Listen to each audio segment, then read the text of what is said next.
So before anything,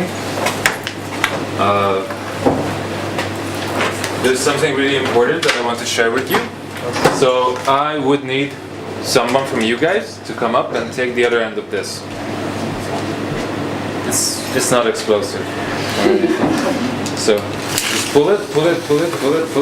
Can you go that way a little, please, for me? Pull it. Slowly. Stop. Okay. Everyone sees this distance? Yes. Or this distance, or this line? Well, okay.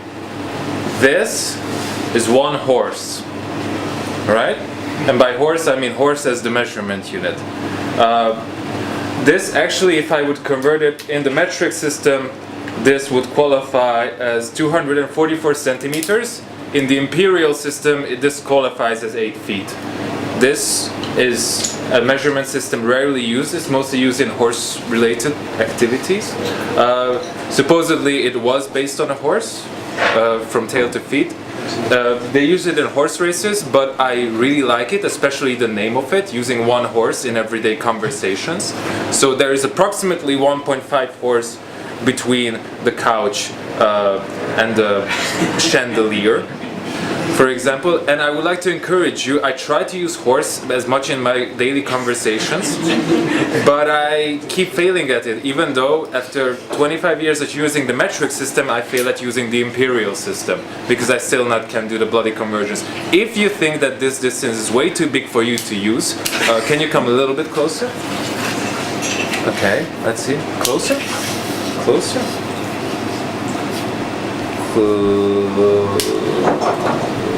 Closer? Yeah? Okay, yeah. This is half a horse. Please remember this part as well, if you think that this is more lively. Thank you so much. Please use horse. My point is basically on this, that I really fell in love with horse as a measurement unit, even though I suck at using it, because it's such a obviously stupid thing, because we really got used to the measurement units we use. Obviously, these measurement units in themselves don't exist, really. We made them up for a lot of reasons, supposedly also, usually the thing is to make life more easy for us. But measurements are basically constructs, mostly political and power constructs, and by politics I don't necessarily mean that the President of the United States came up with it, of course, but there is always a power relation and there is always a historical aspect behind it. And that actually constitutes the most on time, because time politics are power politics, basically. And a lot of it, of the measurement of time, which we of course all agree on what it can be, that for example the time that we use right now, the measurement of time, the measurement of the calendar year, are all imperial narratives, and they all have a political backdrop of why it came to being.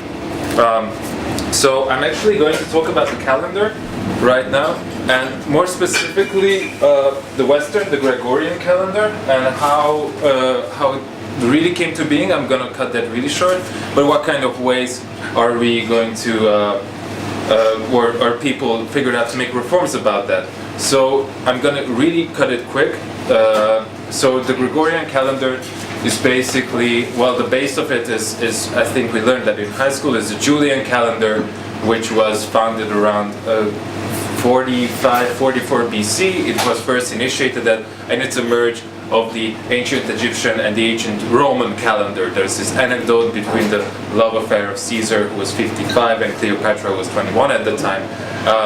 And they also, their love sprung the idea of the Julian calendar, which is of course most probably not true, but the two systems were emerged. The Egyptian calendar at the time was 365 days, so what we have now, plus they realized that that won't cut it, so they introduced leap day as we have it right now. Every 4 years they added an extra day. They based that on the Nile cycles, actually. The tide cycles of the Nile was their base of how they constructed. The Romans had 354 days, so they were a bit short on it.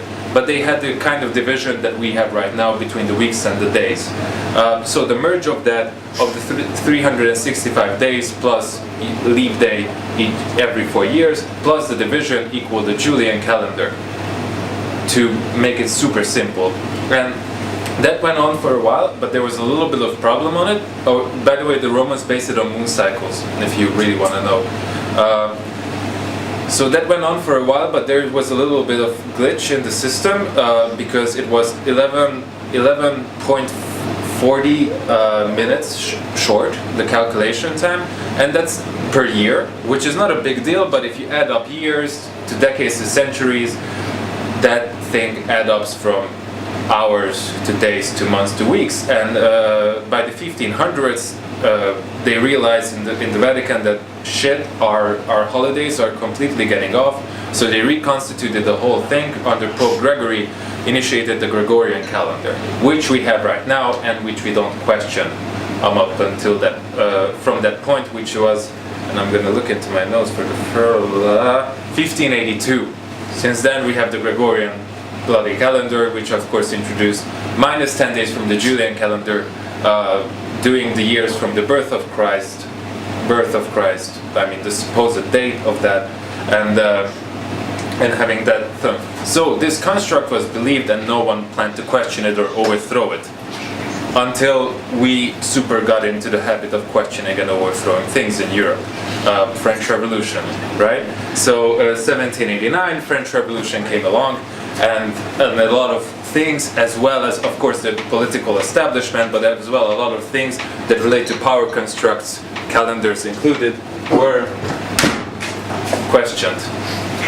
Door is not part of the lecture, but so they introduced the French Republican calendar in I suck at dates. So 1793 they introduced the French Republican calendar, which would banish the clerical and bad Gregorian calendar. It didn't really banish it, it just practically renamed the whole thing. There wasn't much of a reconstruction of it. Let me see, yeah, they would date the whole thing from the 22nd of September 1792, where they declared the Republic. It would be, the month would be divided into 10-day weeks, and they would be 3 weeks every month, so around 30 days. Yeah, 10 days a week, so 30 days each time. And it would be added, because this wasn't adding up to the 365 days, this 12 months of 3 weeks a month and 10 days a week, which will be completed by a 6-day celebration at the end of the year, where each day we would celebrate all different things like virtue, talent, labor, and all kinds of highbrow stuff. And this would be a 5-day celebration, but it would be a 6-day celebration in leap year, because we had to have the extra day for somewhere. And that was a general big France brouhaha thing. So yeah, this was initiated in 1793, dated from 1792, but the whole thing got axed off as a lot of revolutionary ideas from the French Revolution once Napoleon came to power in 1805. So that doesn't exist. But if you want to know, there was an interesting other thing about it. Of course, in the Gregorian calendar, in the church-wise, they named every day after a different saint. Up to this day, we have some and we celebrate some. If you're an Irishman, especially one particular. So they banished this and they decided to name the days after different agricultural things like plants, animals, and whatnot, except for the first week of December, which was named after minerals, because nothing grows in bloody December. So, in addition to that, I would like to say that if you're super interested in this, the year right now, according to the French Republican calendar, is the year 224. Month of Vendémiaire. It's the 18th of Vendémiaire, and it's the day of the buckwheat. How much time do I have? 9 minutes 30 seconds.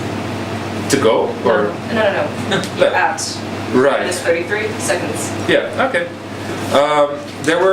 So of course this was axed, and the next revolution actually came also from France after Napoleon, the positivist calendar, which was basically a part of the positivist movement in the 1800s. Positivism is like is a humanist movement. It was also philosophical and slash lifestyle movement at the time for a few philosophers and thinkers and intellectuals promoting observation through nature and of course positive thinking, hence the name positivism. So they introduced an even calendar, 13 months and 28 days. Every single month have 28 days, no bullshit. You don't have to do this because I don't fucking remember of which part. I remember December ends on the 31st. I remember that February ends on the 28th because that's where I was born in. But the other part I never remember, and they also agreed with that. And that's why I love these guys. 28 days, 13 months, no bullshit. So, which is awesome. They named the month after different intellectuals, Moses, Aristotle, Dante, and they named the days after great men, good and bad. They had named days about Judas, they had days about Brutus and Napoleon, and so this is how they did it. But if you add these weeks together, there would be an extra day still, which wouldn't fit in any month, right? Well, not right because you wouldn't do it in your head, but I have it written down. So I will say it to you. There would be an extra day that wouldn't be fitted in. So that extra day would be the Day of the Dead, which wouldn't be part of any month at all. And in leap years, they would add the Festival of Holy Women to it. This whole thing as positivism in itself didn't catch on, but there was a guy in 1907 called Moses B. Cotsworth who wasn't a positivist at all. He was a railroad analyst for the British Railways, and he picked up this calendar and started to promote it. But he didn't rename the month. He said that, okay, let's use the Gregorian calendar, but hey, that's 12 months, so what's going to be the 13th month? He introduced the 13th month called Sol, which would with Sol after the sun, and it would be inserted between June and July.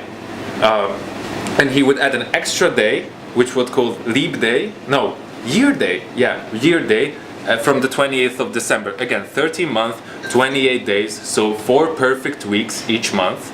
So that means that you know that Wednesday is always going to be a 4th. By the way, it's 4th of October Wednesday, according to the international fixed calendar that this was proposed. And you would think that no one ever used this thing because it's so fucking stupid. And this guy actually went around in the US trying to promote it, and he didn't find anyone who liked this, except for one guy called George Eastwood, who you might not know, but he was the founder of Kodak, the company, and Kodak actually used this system for 65 bloody years. They used it last in 1989, and they used it as an actual economical model, and they went around promoting the whole thing, but that also didn't catch on. So I guess, yeah, so they did run around promoting it, and it never caught on. But I would like to all encourage you to, because these are quite boring changes of how much you can change your perception of things.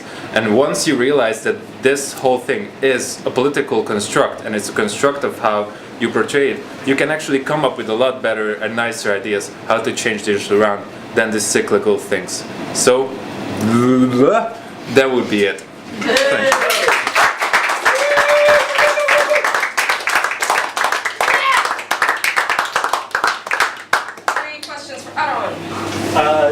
Aron, have you heard of the calendar riots in Britain? Britain took about 150 years to change from Julian to Gregorian. Oh yeah, continental. Yeah. But then people rioted because they wanted their 11 days of pay. It wasn't a big riot, like it was smaller than the boat riots, but still, people rioted like, well, we've lost 11 days from our calendar, we should get paid for those 11 days. And the employers were like, no, you shouldn't. And it was a to-do. I think a few years later they also you know the Soviet calendar system they invented around? That was a beautiful thing. I don't want to take up much time, but that actually realized that there would be so they wanted to have a full 7-week shift in every single company, so every employee had their weekend on different days and they were shifted around. in that sense. So if there were two guys working on the same jobs, like one would have their weekends on Wednesday and Thursday, another would have it on the regular manner. So everything would go in operation all the freaking time. It's quite smart. I know, that's the idea. What's your least favorite calendar system, and what would be your ideal one? My least favorite calendar system is Symmetry 454, which does sound like an industrial band if you really start to think of it. But that's a really boring construct. It says that, so if I would translate it simply, take a season. So season has 3 months, right? So the first month is 28 days, the second is 32 days, and the third is 28 days. So it's 28, 32, 28, and that counts for all months. So it's 28, 32, 28, 28, 32, 28, 28, 32, and it goes around like this. And there's no beauty in it. It was just two analysts who came up with that. Yes? What do you think about the year of the goat? Oh yeah, I deliberately didn't go into non-Western constructs, but that's actually the year of the sheep.